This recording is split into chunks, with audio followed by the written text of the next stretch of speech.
Hello friends, मैं आशीष परीक्षा सागर YouTube channel में आप सभी बच्चों का स्वागत करते हैं। तो चलिए बच्चों, यूपी पुलिस री एग्ज़ाम को ध्यान में रखते हुए हिंदी स्पेशल बैच आपके लिए चलाया जा रहा है, जिसमें से आज आप पढ़ेंगे विराम चिन्ह। क्या पढ़ेंगे? विराम। तो देखिए बच्चों, यहाँ से एक क्वेश्चंस पूछ लिया जाता है। बहुत सारे एग्ज़ाम में कम से कम यहाँ से एक क्वेश्चंस तो पूछे ही जाते हैं। तो हमको एक नंबर या एक क्वेश्चंस बर्बाद नहीं करना है, गलत करके नहीं आना है, इसलिए हम ज़रूर पढ़ेंगे। तो चलिए शुरू करते हैं बिना देर किए। विराम। विराम का अर्थ ठहराव या रुकावट। भाई मुझे विराम कर लेने दो, इसका मतलब क्या है? ठहरो या रुको। तो विराम का अर्थ क्या होता है? ठहराव या रुकावट। किसी वाक्य को बोलते समय जब बारी रुकती है तो उसे विराम कहते हैं। क्या कहते हैं? विराम। किसी वाक्य को बोलते समय जब बारी रुकती है तो उसे विराम कहते हैं। कब, कहाँ, कितनी देर रुकना है, इसके लिए जो चिन्ह निशान प्रयुक्त होते हैं वह विराम चिन्ह कहलाते हैं। कब, कहाँ, कितनी देर रुकना है, इसके लिए जो चिन्ह निशान प्रयुक्त होते हैं वह विराम चिन्ह कहलाते हैं। चलिए, कामता प्रसाद गुरु ने विराम चिन्हों की संख्या 19 माना है, जिसमें से हिंदी का मूल विराम चिन्ह पूर्ण विराम है। पूर्ण विराम जब वाक्य समाप्त होता है तो ऐसे खड़ी पाई जैसे लगा देते हैं, यही क्या है? पूर्ण विराम है। अन्य विराम चिन्ह अंग्रेजी भाषा से लिए गए हैं। अन्य विराम चिन्ह जो है अदर, वो कहाँ से लिए गए हैं? अंग्रेजी भाषा से लिए गए हैं। कहाँ से? अंग्रेजी भाषा से। पूर्ण विराम। देखिए, पूर्ण विराम क्या है? यह हिंदी का मूल विराम चिन्ह है। पूर्ण विराम क्या है? हिंदी का मूल विराम चिन्ह है। इसका प्रयोग प्रायः विस्मयादिबोधक और प्रश्नवाचक को छोड़कर शेष वाक्य के अंत में लगता है। मैं स्कूल जा रहा हूँ। कभी कभी किसी व्यक्ति या वस्तु का सजीव वर्णन करने के लिए भी पूर्ण विराम का प्रयोग होता है। जैसे लंबा शरीर, चौड़ा माथा, गेहुआ रंग, ये सब क्या है? पूर्ण विराम का निशान है। चपटी नाक तथा लंबी लंबी मूछें थी। चपटी नाक तथा लंबी लंबी मूछें थी, ये क्या है? थी के बाद पूर्ण विराम का चिन्ह। चले अगला देखते हैं। अर्धविराम। ये अर्धविराम का निशान है। ये जब पूर्ण विराम से कम तथा अल्प विराम से अधिक समय तक रुकना हो तो अर्धविराम का प्रयोग करते हैं। देखिए, जैसे अल्प विराम आप लगाते हैं तो अल्प विराम जब लगाते हैं तो यहाँ बिंदी नहीं होता है, यानी अल्प विराम लगाने के बाद यहाँ बिंदी अगर कर दिया जाए तो उसको क्या कहते हैं? अर्ध विराम। जब पूर्ण विराम से कम तथा अल्प विराम से अधिक समय तक रुकना हो, पूर्ण विराम से कम और अल्प विराम से अधिक समय तक रुकना हो तो अर्ध विराम का प्रयोग करते हैं। किस विराम का प्रयोग करते हैं? अर्ध विराम। इनका प्रयोग प्रायः दो उपवाक्यों को जोड़ने के लिए होता है। अर्धविराम का प्रयोग प्रायः दो वाक्यों को जोड़ने के लिए किया जाता है। सूर्योदय हुआ, पक्षी चहकने लगे और किसान खेत को चले गए। सूर्योदय हुआ यहाँ क्या है? ये अर्धविराम है। सूर्योदय हुआ एक वाक्य है, उसके बाद में पक्षी चहकने लगे और किसान खेत को चले गए, ये दूसरा वाक्य है। तो इनका प्रयोग प्रायः दो उपवाक्यों को जोड़ने के लिए होता है। जो पेड़ों को पत्थर मारते हैं उन्हें फल देते हैं। भाई पेड़ों को पत्थर मारा जाए, अगर फल लगा है, कहीं फल पर पत्थर जा टकराया तो क्या होगा? फल नीचे आएगा। वही चीज़ है, जो पेड़ों को पत्थर मारते हैं वह उन्हें फल देते हैं। यहाँ देखिए, जो पेड़ों को पत्थर मारते हैं उसके बीच में क्या है? अर्धविराम। यहाँ हमने क्या किया? पूर्ण विराम से कम समय लिया और अल्प विराम से अधिक, तब यहाँ किस विराम का प्रयोग हुआ? अर्धविराम। जब मेरे पास रुपए होंगे, ये अर्धविराम है। जब मेरे पास रुपए होंगे तब मैं आपकी मदद करूँगा। देखिए, अल्प विराम, जहाँ कम समय तक रुकना हो वहाँ अल्प विराम का प्रयोग होता है। इस विराम का प्रयोग सर्वाधिक होता है। अल्प विराम का प्रयोग सर्वाधिक होता है। जहाँ दो या अधिक शब्दों, नामों या वाक्यों को जोड़ना हो तो वहाँ अल्प विराम का प्रयोग करते हैं। अल्प विराम कैसे होता है? जैसे कम आप लगाते हो, यानी यहाँ बिंदी नहीं रहेगा, नहीं तो अर्ध विराम हो जाएगा, जैसा कि आपने पढ़ा है। तो ये अल्प विराम है। अल्प विराम का प्रयोग होता है। आज मैंने टीवी टीवी के बाद क्या है अल्प विराम, फिर कूलर के बाद क्या है अल्प विराम, फिर फ्रिज अल्प विराम, वॉशिंग मशीन और गाड़ी खरीदा। वह रोज आता है, काम करता है और चला जाता है। ये क्या है, ये अल्प विराम है। वह रोज आता है, काम करता है और चला जाता है। भगवान ने पाप पुण्य सुख दुख और दिन रात बनाए हैं। ये पाप पुण्य के बाद अल्प विराम, सुख दुख के बाद अल्प विराम, दिन रात के बाद अल्प विराम, यानी एक वाक्य में कई कई अल्प विराम लगाए जाते हैं। जब क्या होता है, अभी क्या बताया गया था, जब पूर्ण विराम से कम तथा अल्प विराम से अधिक समय लगे तो क्या होगा, अर्ध विराम। और अल्प विराम क्या होता है, जहाँ कम समय तक रुकना हो वहाँ अल्प विराम का प्रयोग करते हैं। यहाँ कम समय तक देखिए, वह रोज आता है, काम करता है और चला जाता है। कितना कम कम समय लिया गया। भगवान ने पाप पुण्य सुख दुख और दिन रात बनाए हैं, यानी जहाँ कम समय लेना हो वहाँ हम अल्प विराम का प्रयोग करेंगे, इतना ध्यान में रखना है। जब वाक्य में शब्दों की पुनरावृत्ति की जाए वहाँ अल्प विराम का प्रयोग होता है। देखो देखो चोर आ रहा है, नहीं नहीं ऐसा नहीं हो सकता, ये क्या है, ये अल्प विराम है। जब वाक्य में शब्दों की पुनरावृत्ति यानी बार बार एक ही शब्द को दोहराया जाए वहाँ भी क्या होगा, अल्प विराम का प्रयोग होता है। जैसे नहीं नहीं, यहाँ क्या है, अल्प विराम। देखो देखो, यहाँ क्या है, अल्प विराम। यदि वाक्य के बीच में पर, इसी से, इसलिए, किंतु, परंतु, अतः, क्योंकि, जिससे, तथा, इत्यादि अव्ययों का प्रयोग होता है वहाँ अल्प विराम का प्रयोग करते हैं। ध्यान में रखना है, यदि वाक्य के बीच में पर, इसी से, इसलिए, किंतु, परंतु, अतः, क्योंकि, जिससे, तथा, इत्यादि अव्यय का प्रयोग हो तो वहाँ हम अल्प विराम का प्रयोग करेंगे। तो इन सब के पहले अल्प विराम का प्रयोग कर लिया जाता है। जैसे ऐसा कोई काम ना करो, ऐसा कोई काम ना करो जिससे आपकी बदनामी हो जाए। जिससे क्या है, जिससे यही शब्द जो आपको बताया गया है। यदि वाक्य के बीच में इसी से, इसलिए, किंतु, परंतु, अतः, क्योंकि, जिससे, तथा, इत्यादि अव्यय, जिससे क्या है, एक अव्यय है और ये अव्यय कहीं वाक्य में आ गया तो क्या होगा, वहाँ अल्प विराम का प्रयोग होगा। मैं आज स्कूल नहीं जाऊंगा, इसको फिर से देख लीजिए। यदि वाक्य के बीच में पर, इसी से, इसलिए, किंतु, परंतु, अतः, क्योंकि, जिससे, तथा, इत्यादि अव्ययों का प्रयोग होता है वहाँ अल्प विराम का प्रयोग होता है। तो इन सब के पहले अल्प विराम का प्रयोग होता है। ऐसा कोई काम ना करो जिससे आपकी बदनामी हो। जिससे क्या है, जिससे एक शब्द है और शब्द क्या है, अव्यय है। जिससे बताया गया है परंतु, अतः, क्योंकि, जिससे, तथा, इत्यादि अव्ययों का प्रयोग होता है तो वहाँ अल्प विराम का प्रयोग होगा। मैं आज स्कूल नहीं जाऊँगा क्योंकि काम पूरा नहीं किया हूँ। लड़का पढ़ने में बहुत तेज़ है इसलिए इसे सब चाहते हैं। लड़का पढ़ने में बहुत तेज़ है इसलिए सब इसे चाहते हैं। ये क्या है, इसलिए, क्योंकि अव्यय शब्द है और ये अव्यय शब्द जब वाक्य में प्रयोग होंगे वहाँ अल्प विराम का चिन्ह लगेगा।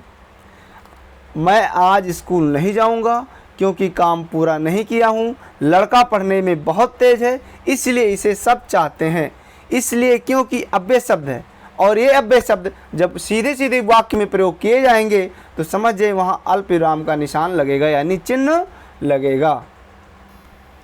है, वह बीमार था इसलिए घर चला गया। वह भी पढ़ता किंतु पैसे नहीं थे। इसलिए, किंतु क्या है, एक अव्यय शब्द है और बताया गया वाक्य में इसलिए, किंतु, इसी से, परंतु, अतः, क्योंकि, जिससे, तथा, इत्यादि अव्यय शब्द मिले तो वहाँ अल्प विराम का चिन्ह लगेगा अगर ये बीच में मिलते हैं तो। जहाँ किसी को संबोधित किया जाए वहाँ अल्प विराम का प्रयोग होगा। जैसे देखिए, सज्जनों समय आ गया है, ये संबोधन हो रहा है, सज्जनों समय आ गया है तो सज्जनों संबोधन किया जा रहा है इसलिए यहाँ अल्प विराम लगेगा। सावधान हो जाओ प्रिय सखा मैं आपका आभारी हूँ। देखो यहाँ है सज्जनों समय आ गया है, सावधान हो जाओ, यहाँ अल्प विराम, यहाँ अल्प विराम। प्रिय सखा मैं आपका आभारी हूँ, प्रिय सखा संबोधन हो रहा है इसलिए यहाँ क्या है, अल्प विराम।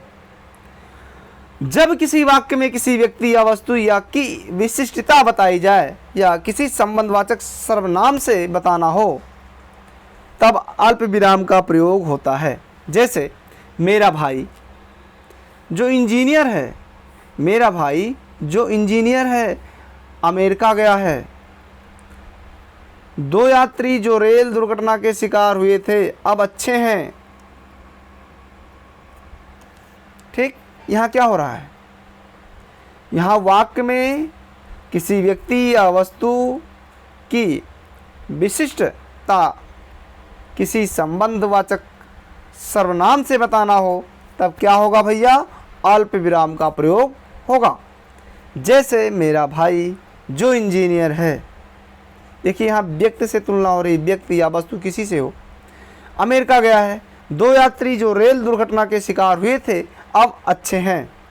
यहाँ क्या है, देखिए सब अल्प विराम, ये बताया जा रहा है आपको अल्प विराम कब कहाँ कैसे लगाया जाएगा। वैसे तो यूपी पुलिस में केवल निशान पूछ लेगा कि ये अल्प विराम है कि अर्ध विराम है या पूर्ण विराम है या योजक चिन्ह है, ठीक, या निर्देशक है, डैश है, ये सब पूछेगा। इतना कठिनता नहीं पूछेगा, लेकिन हमको पढ़ाना है। कहीं कोई बच्चा अगर उच्च लेवल का परीक्षा देना चाहता है तो वहाँ भी ये काम उसका बन जाएगा।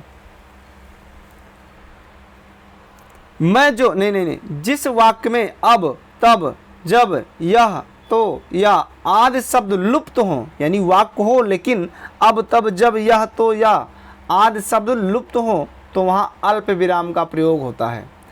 मैं जो कहता हूँ, मैं जो कहता हूँ, कान लगाकर सुनो, वह उन्हें कब छुट्टी मिलेगी।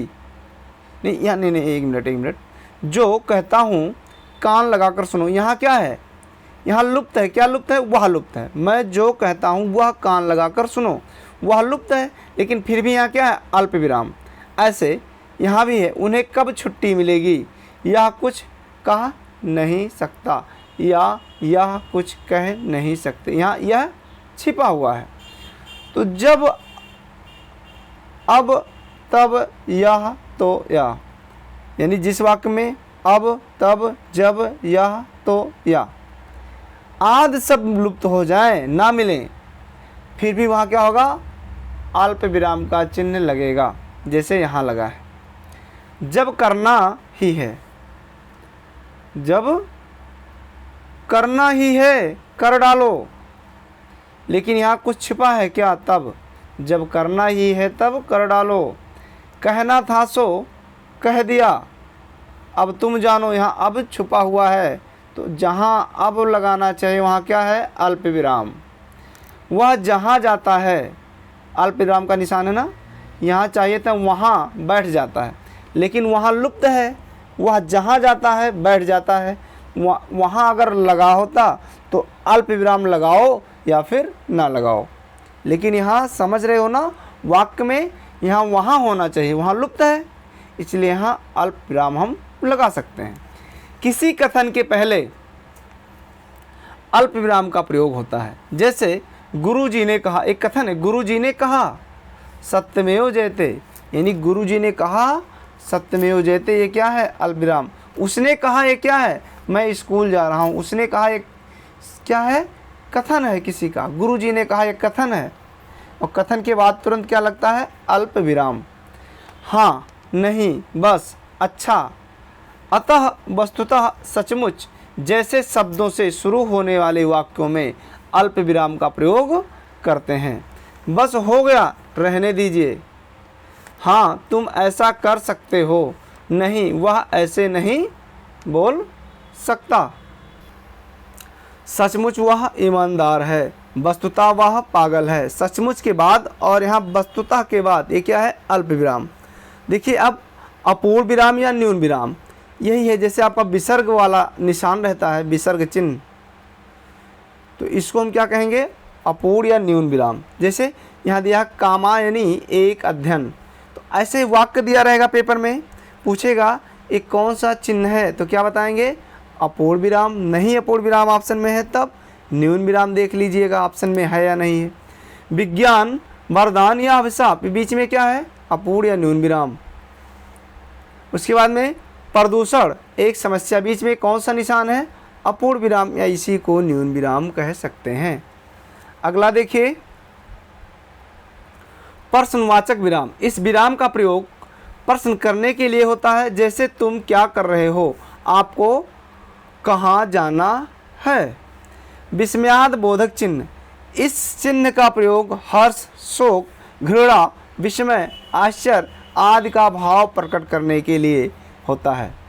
जैसे आपने पढ़ा प्रश्नवाचक विराम। जैसे प्रश्नवाचक विराम में वाक्य में जब क्या, कौन, कैसे मिले तो समझिए आपसे प्रश्न किया जा रहा है, वहाँ पर क्या होगा, प्रश्नवाचक विराम। यहाँ देखिए विस्मयादिबोधक चिन्ह, इस चिन्ह का प्रयोग हर्ष, शोक, घृणा, विस्मय, आश्चर्य आदि का भाव प्रकट करने के लिए होता है। जैसे हे राम, कहाँ हो, हे राम के बाद क्या है, विस्मयादिबोधक। भगवान तुम्हारा भला करे, क्या है भगवान के बाद, विस्मयादिबोधक। अरे तुम पास हो गए, ये क्या है, विस्मयादिबोधक। देखिए निर्देशक को डैश भी कहते हैं। निर्देशक चिन्ह, यह चिन्ह योजक से बड़ा होता है और योजक थोड़ा इससे छोटा होता है। योजक कब लगता है, ज़्यादातर द्वंद्व समास के बीच में लगता है। जैसे माता पिता, ये द्वंद्व समास का उदाहरण है। द्वंद्व समास क्या होता है, जहाँ दोनों पद प्रधान हो, तो माता पिता द्वंद्व समास का उदाहरण है। और बीच में ऐसे छोटा सा लगता है, जैसे माइनस लगाते हो मैथ में, उसी को कहते हैं योजक। तो यह योजक से बड़ा होता है कौन, निर्देशक, और निर्देशक को डैश भी कहा जाता है। या योजक चिन्ह से बड़ा होता है, या यह चिन्ह योजक से बड़ा होता है। संवादों को लिखने के लिए डैश का प्रयोग। जैसे तुलसीदास ने कहा, ये क्या है, ये डैश है। पराधीन सपने सुख नहीं, किसी प्रकार की सूची के पहले इसका प्रयोग होता है। इस परीक्षा में सफल होने वालों के नाम, ये क्या, डैश, जिसको निर्देशक चिन्ह कहते हैं। मोहित, राजीव, कपीश और रेखा हैं। कहना, लिखना, बोलना, बताना शब्दों के बाद इस चिन्ह का प्रयोग होता है। कहना, लिखना, बोलना और बताना शब्दों के बाद आपके निर्देशक चिन्ह का प्रयोग होता है। जैसे गांधी जी ने कहा अहिंसा मत करो, गांधी जी ने कहा तो यहाँ डैश लगा है, यानी निर्देशक चिन्ह लगा है। पिताजी ने कहा के बाद में यहाँ निर्देशक चिन्ह लगा है, यानी जिसको डैश कहते हो। ठीक, तुम स्कूल मत जाओ, तो कहने का मतलब है कहना, लिखना, बोलना, बताना, ये शब्दों के बाद में हम निर्देशक चिन्ह का प्रयोग करते हैं। अब देखिए अगला आप लोग, कोष्ठक चिन्ह क्या होता है, कोष्ठक। ये देखिए कोष्ठक, आपने छोटा कोष्ठक है, ये मैथ में प्रयोग किया होगा। जब वाक्य में किसी शब्द का अर्थ स्पष्ट नहीं होता तो वहाँ कोष्ठक चिन्ह का प्रयोग कर उस शब्द को लिख दिया जाता है। आप समझते हो ना, ये कोष्ठक है, ये जल्दी पेपर में पूछा नहीं जाता है क्योंकि बहुत ईजी है। अगला देखिए,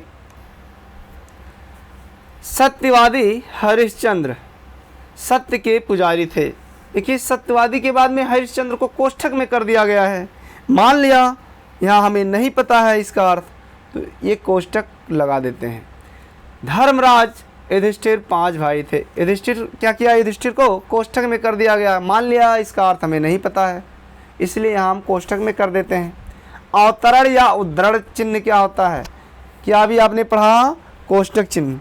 कोष्ठक चिन्ह में क्या बताया गया, जब वाक्य में किसी शब्द का अर्थ स्पष्ट नहीं होता तो कोष्ठक चिन्ह का प्रयोग कर उस शब्द को लिख दिया जाता है। जैसे सत्यवादी हरिश्चंद्र सत्य के पुजारी थे।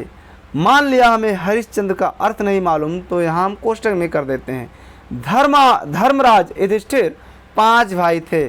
धर्मराज युधिष्ठिर 5 भाई थे।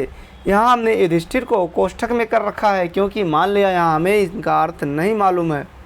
अवतरण या उद्धरण चिन्ह क्या होता है, यह 2 प्रकार का होता है। अवतरण या उद्धरण 2 प्रकार के होते हैं। एकल अवतरण में ऐसे एक चिन्ह होता है उल्टा विराम, और जहाँ कम से कम डबल अवतरण हो, एकल ना हो करके डबल हो, वहाँ ऐसे हम डबल लगा देंगे, जैसे यहाँ सिंगल लगा है, बस इतना अंतर है। एकल अवतरण क्या होता है, जब किसी एक नाम विशेष को दर्शाना हो तो एकल अवतरण चिन्ह का प्रयोग होता है। गोस्वामी जी ने रामचरितमानस की रचना की। जयशंकर प्रसाद की प्रसिद्ध रचना क्या है, कामायनी है। फिर देखिए दोहरा अवतरण क्या होता है, दोहरे अवतरण ऐसे डबल लाइन रहेगा, ऐसे ये दोहरा अवतरण है। जब किसी के कथन को हूबहू अर्थात वही कथन लिखना हो तो दोहरे अवतरण चिन्ह का प्रयोग होता है।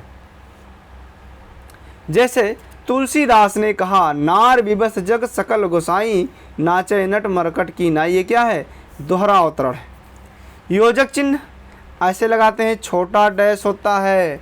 इस चिन्ह का प्रयोग दो शब्दों के बीच किया जाता है, जैसे माता पिता, भाई बहन, गुरु शिष्य और इत्यादि। यानी ये समझिए द्वंद्व समास के उदाहरण में योजक चिन्ह का प्रयोग करते हैं।